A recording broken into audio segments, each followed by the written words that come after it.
All right, so tonight's workshop is going to be all about zines, learning how to make them, what they are, and the focus of our zine is going to be the Misogyny Free Schools campaign. So I'll share a little bit more about what that campaign is, and we'll have some time later to really discuss and think about what that vision, what Misogyny Free Schools really looks like, and how we can work together to build that in our communities.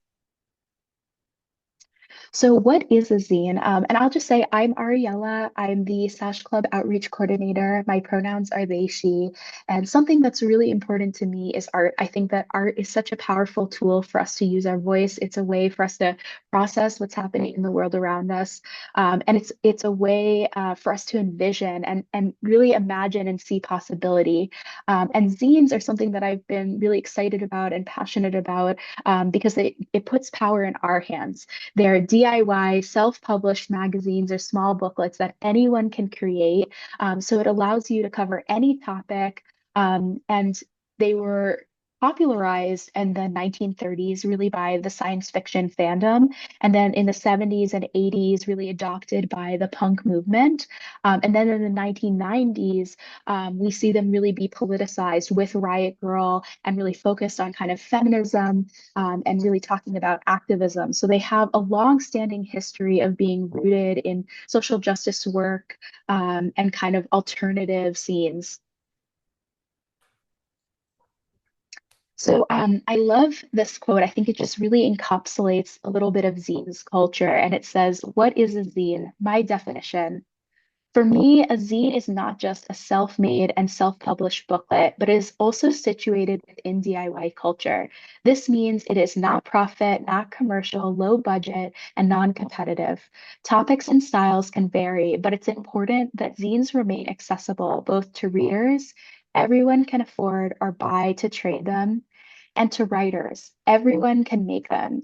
Zines don't exist as little paper islands, but they are connected and blossom within a mutually supportive zine community. So I think what really stands out to me in this quote is it's non-competitive. This is about building community, building connection, and that they're not just these little islands, that it's interconnected, and it's an opportunity for conversation with the reader, but also other zine creators, other artists, and that it's very community focused and community driven. So why make one? Why should we make a zine? Zines are a great way to help us share ideas, art, campaigns, and perspectives with others.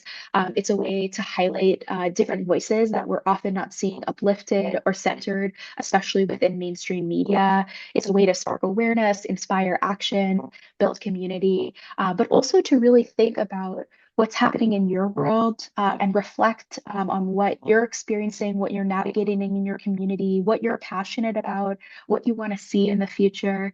And I love this quote from a zine maker who made their first zine in high school. So hopefully we can take some inspiration.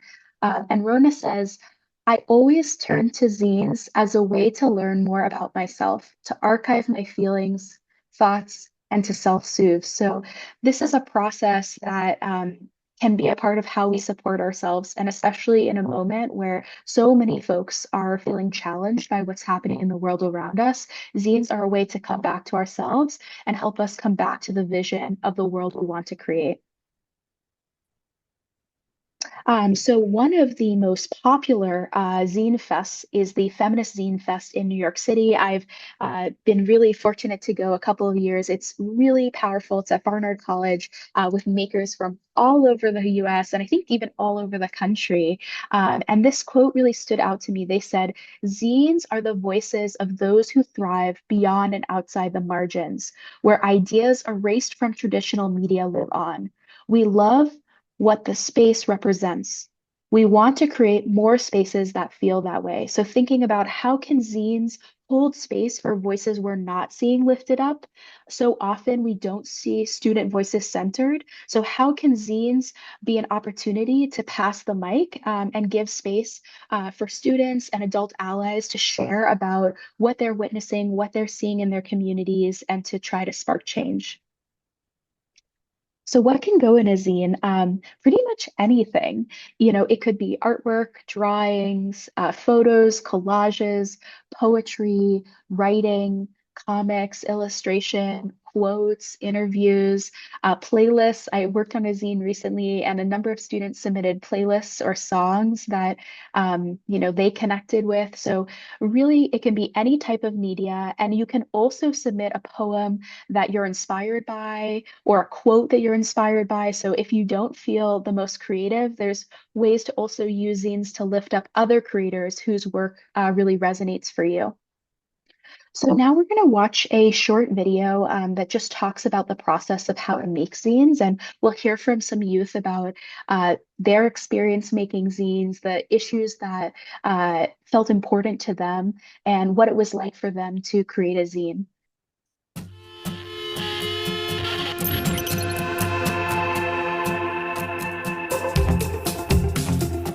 Hi, I'm Lou. I'm an artist who makes zines, and this is my studio. Zines are a great way to share ideas that mean a lot to you. Plus, you can make them super easily, super fast. Zines aren't just artworks themselves, but they capture culture, including art, music, fashion, and writing. They give us a glimpse into something that someone feels passionately about. This is an original 60s zine. This one's platforming disabled artists and writers, queer and transgender people, black artists, things to do to manage stress. Oh, that one's about an assistant does as well. In 2015, I started Girl Zine Fair, and in 2017, I started the Girl Zine Library, an ever-growing collection of feminist zines. They can be about any topic, and each one has its own clear personality, just like people. In the 1980s, there was a photocopier boom, which made it a lot easier to make zines. This meant that suddenly more people had access to write about what was important to them, print it out for a low cost, and share it with others. So zines are really important because they document these voices that haven't been recognised throughout history or maybe could have been forgotten about. So we've had a look at the history of zines. I think it's time we made one.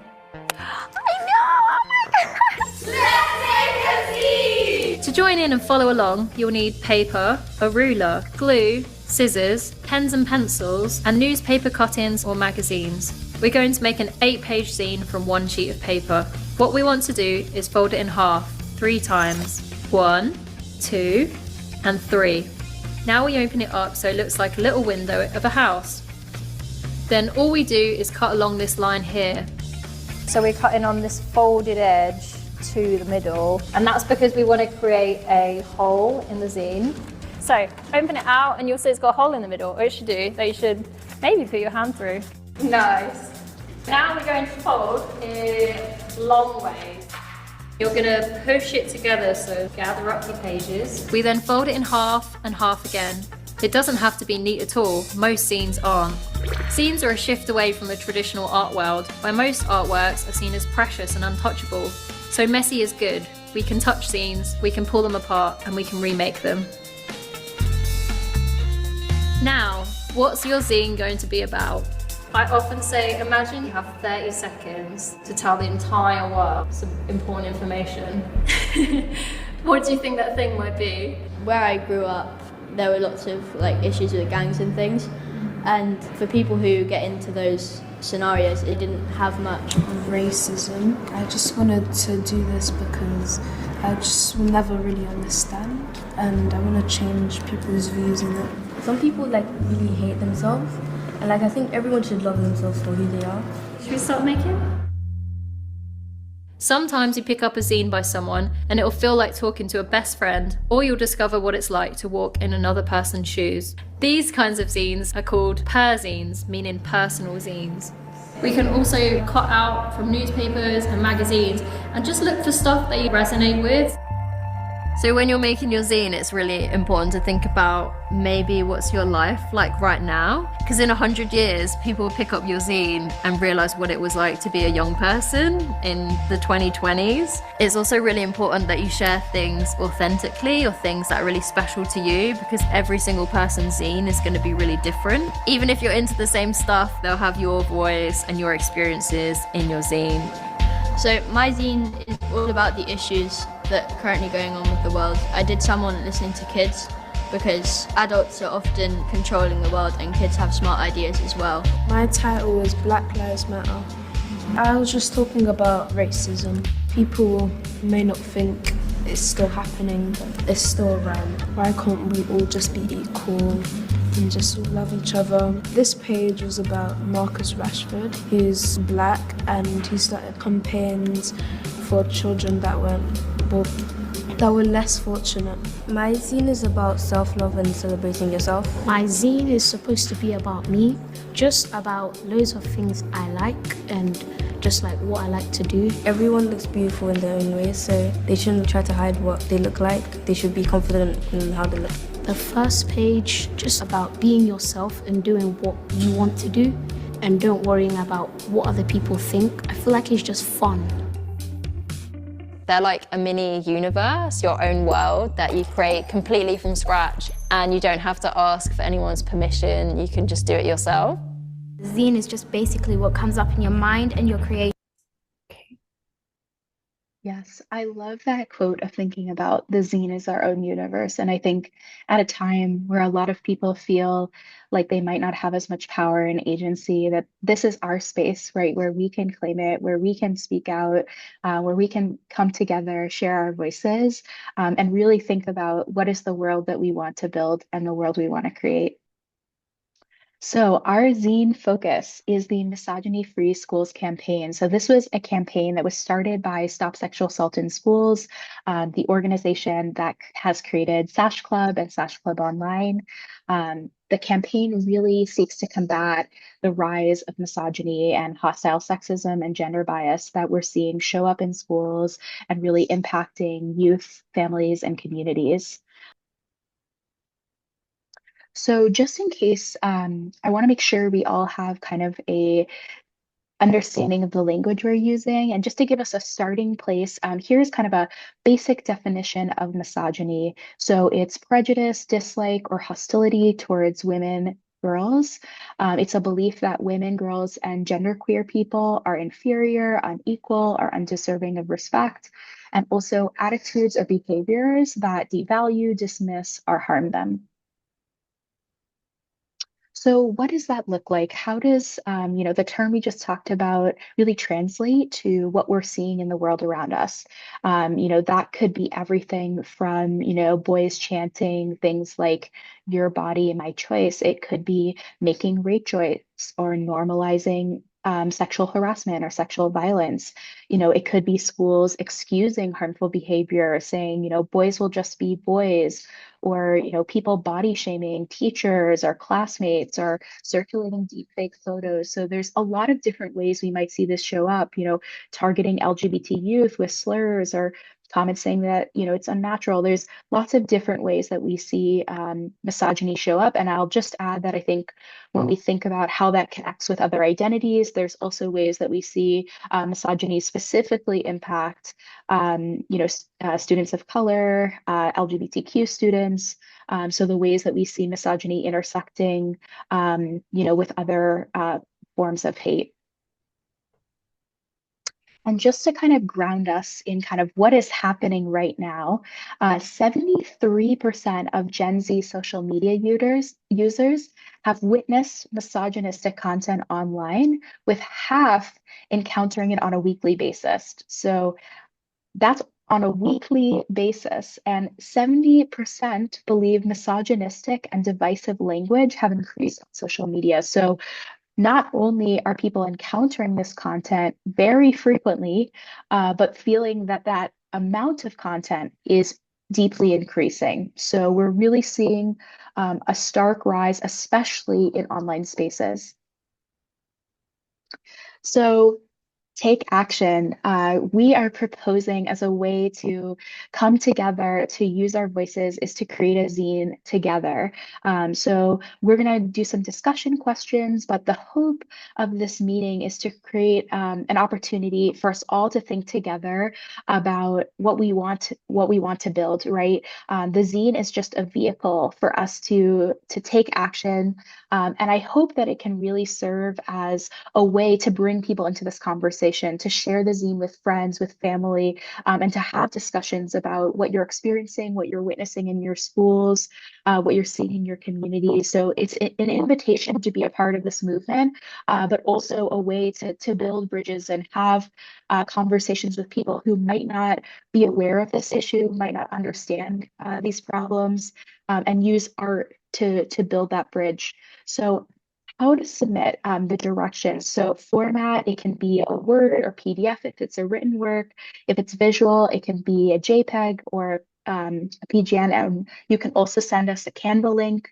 And then we're just asking include a title and description so we can help people learn more about whatever you submit. And then you're welcome to submit as many submissions as you like. So if you're feeling really inspired and motivated, you're welcome to submit multiple different pieces. Also, adult allies are welcome to submit. And we're happy to credit your club, school, organization, and each contributor. So you can receive a certificate of achievement, and also the logo can be placed. And then next slide, we have a submission form. And the URL will be shown on the next slide. Yes, so be sure to check that out. It lists out all the information about how to submit, and we would love to have you be a part of this project. And then we will have a showcase where we'll have an opportunity for artists to share about what they submitted, to talk a little about it, and we'll unveil the full zine and discuss together kind of next steps and things we can do to share the zine in our communities and also take action to address misogyny in schools. So one thing I just want to highlight, if this conversation has motivated you or excited you, and now you're thinking about like how to have these conversations with your community, one great resource that SASH Club has is these power topics, which are already put together informative presentations on a number of different issues. And one of the topics I really wanted to highlight is misogyny and male supremacy. It's not just a joke. This is a great presentation that dives much deeper than our meeting today and really provides, some valuable discussion questions and valuable information to understand what is misogyny, what is male supremacy, and how do we see that impact youth. There's some other great resources available through SASH Club and through our allies that we encourage you to look at if you want to learn more about the campaign or learn more about the rise of misogyny, especially the impact that we're seeing with schools. And then we also want to mention that this zine is a collaborative opportunity. Within the submission form, you can share if you're a part of an organization or you're a part of a classroom or a school. And if you want us to include that logo, we would love to see this as an opportunity to connect with other youth serving initiatives, projects, groups, clubs, and have you all be a part of this project with us. We think that it's so important that we organize, that we come together, that we work together and use art as this creative vehicle. One of our collaborators for the zine will be I Have a Right To. You can learn a little bit more about them on this slide, and we're so excited to hopefully bring in a number of other collaborators to this project.